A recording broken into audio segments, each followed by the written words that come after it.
Ladies and gentlemen, did you hear that explosion? No, not the fireworks from the 4th of July festivities, but the explosion of excitement from thoroughbred horse racing fans that Saratoga, the spa, the graveyard of champions, even the graveyard of favorites, some people think. Not just horse racing history, and all its flair is just around the corner. And today, I'll talk a little of everything about the upstate New York resort. So it's not going to be a handicapping show this time, but just a Saratoga preview. So go ahead, sit back, grab a drink, and join me next on Thoroughbred Ticket.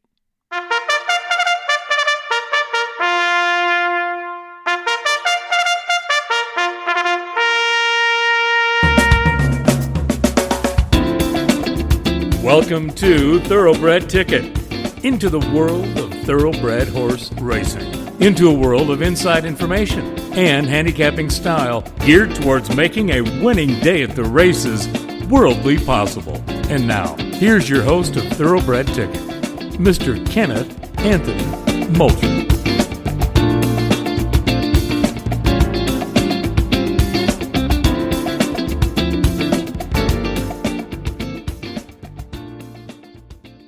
Ladies and gentlemen, horse racing fans, welcome to Thoroughbred Ticket, and I am your host, Kenneth Moultrie, and I want to welcome everybody back to thoroughbred horse racing as a whole, sporting events as a whole, as we wiggle our way out of this pandemic and get back to normal living. And nothing can be more normal when you talk about horse racing than Saratoga.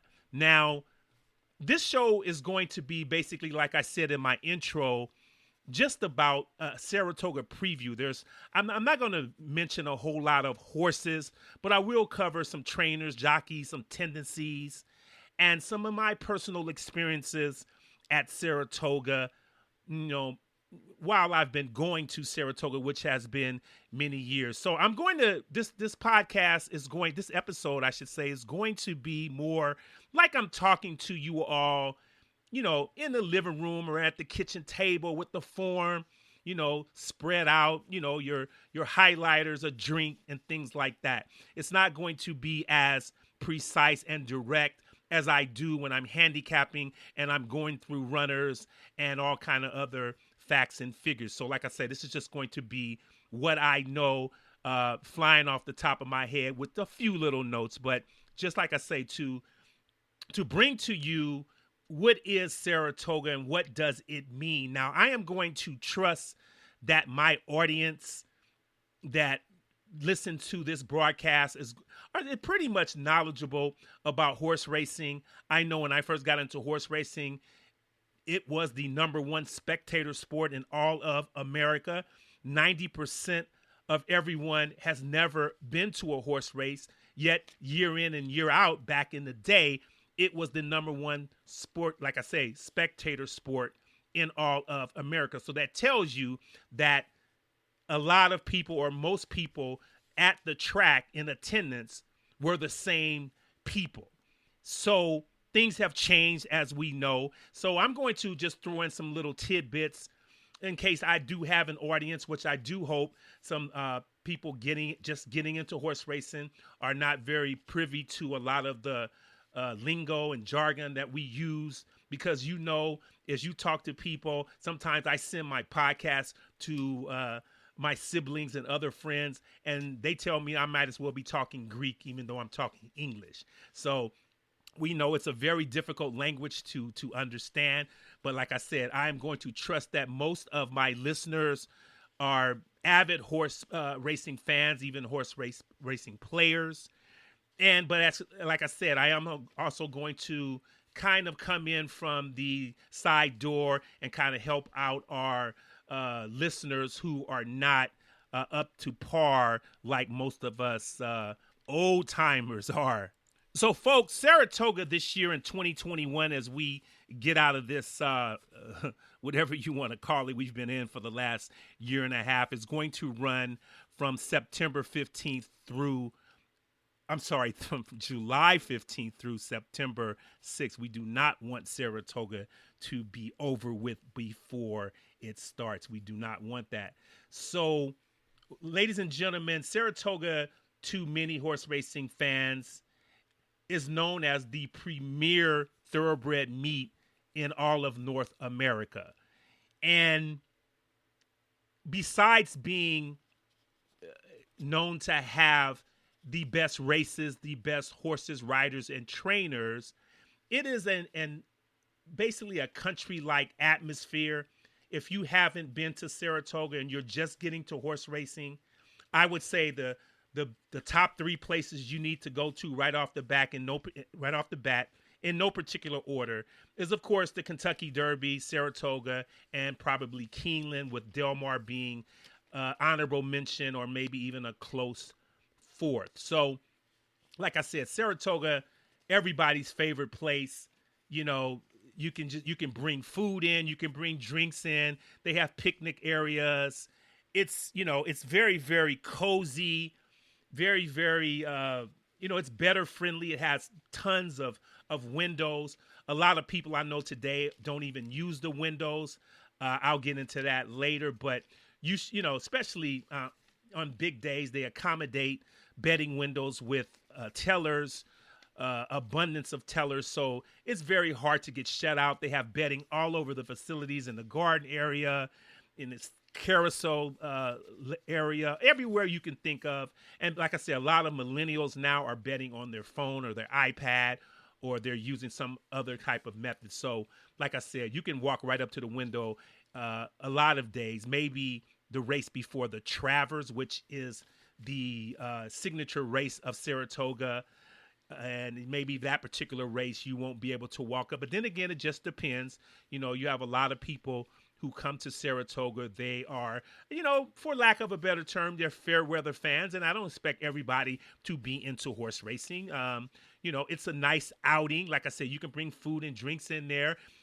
Some people, bring food to the picnic area, and they listen to the Mets or the Yankees or the Red Sox or whatever game is going on. And horse racing is just a backdrop from them. And when the Travers is run or some other big horses performing that day, they might, stand up and look at a monitor or even venture to the grandstand and take a look at the race. But Saratoga is just going to be a venue for a lot of different people and a lot of different levels on how they like thoroughbred horse racing.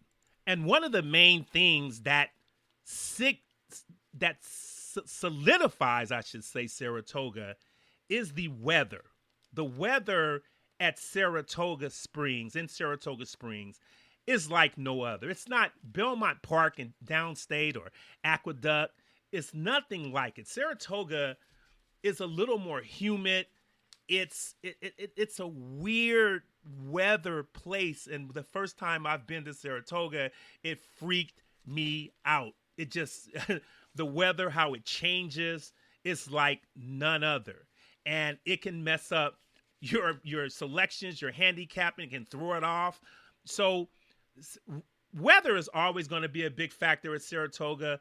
And really, like a lot of East Coast tracks in the South, but at Saratoga in particular, because the races there are so prestigious, they're so big, and it just really tears a hole in your heart when you have a nice, turf field and it's decimated by scratches and it has to come off the grass, and a field of 10 or 11 turns into a field of 4 or 5, and it's just, it just really just dampens your day.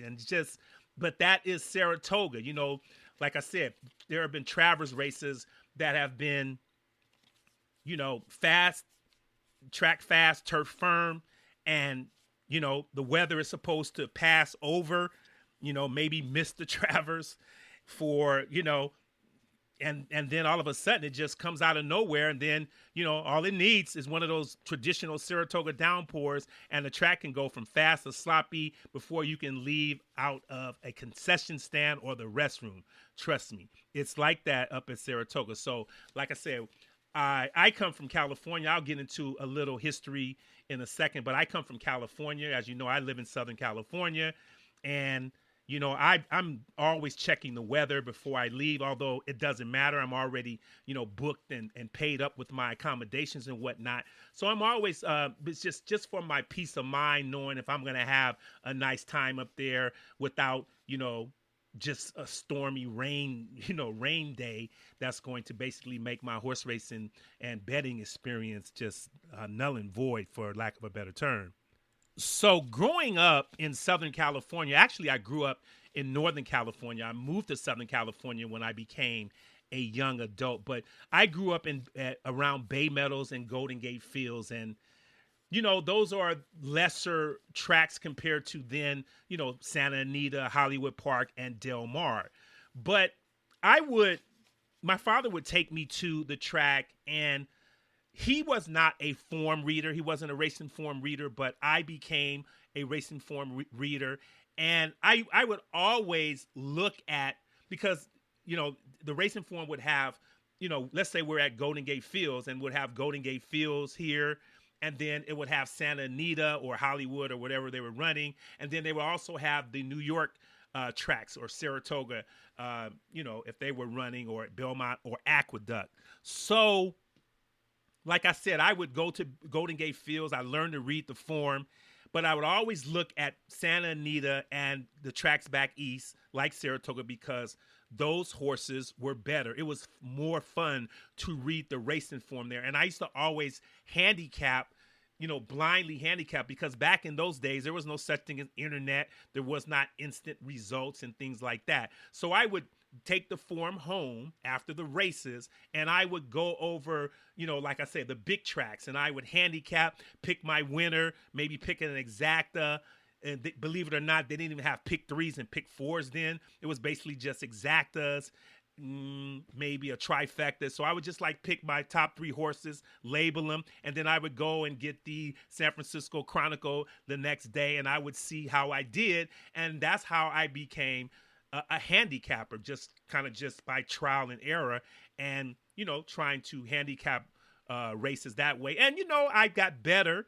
I would see when a horse would win and I would be off. I would go, now, why was this horse win? Why did this horse win? What made this horse have a chance? What made this horse favorite? So sometimes I would, try to see what horse is going to be made favorite. And that would get me on board of how to understand all the nuances of the daily racing form. So as I was looking at Saratoga, I used to always think that it was a fair track, like up in Northern California where I'm from. Our fair tracks were Pleasanton, which is actually running right now. There's Pleasanton, Vallejo, Stockton, Sacramento, and even Bay Meadows would have a fair meet. And I would always think that Saratoga was a fair meet because something made me see red and white with Saratoga and Picnic. And I was like, well, that's just like Pleasanton, right? But come to find out, yeah, in a way it is. But the purse structure, it was out of this world. And I said, wait a minute. Saratoga has the number one allowance and purse structures of any racetrack in North America. And that goes for Hollywood Park, Del Mar, Belmont, Aqueduct. So I say, this Saratoga is really something. So I kept following Saratoga. Now, I would always follow, like I say, big races. I became a NYRA fan. I'm still a NYRA fan today because Hollywood Park is now, torn down, defunct. Del Mar still has good quality racing with nice fields, but Santa Anita has just become, I am so disappointed in Santa Anita. Santa Anita was right up there with Saratoga and Belmont for prestige, and it has just gone to the wolves, to the dogs. So, like I said, I've always been a NYRA fan. I would follow Saratoga. And when I got older, I joined the military, and I was stationed not stationed. I had what they call TDY, temporary duty. I had a temporary duty assignment at Fort Dix, New Jersey. I was there for 6 weeks, and, it was during the time that Saratoga ran. And we had weekends off. And I had a cousin. My cousin, at the time, she lived in Louisiana. She was born and raised in Louisiana, and she moved to Albany, New York. and she lived up there for 30 years, but I'd never spoken to her. She was a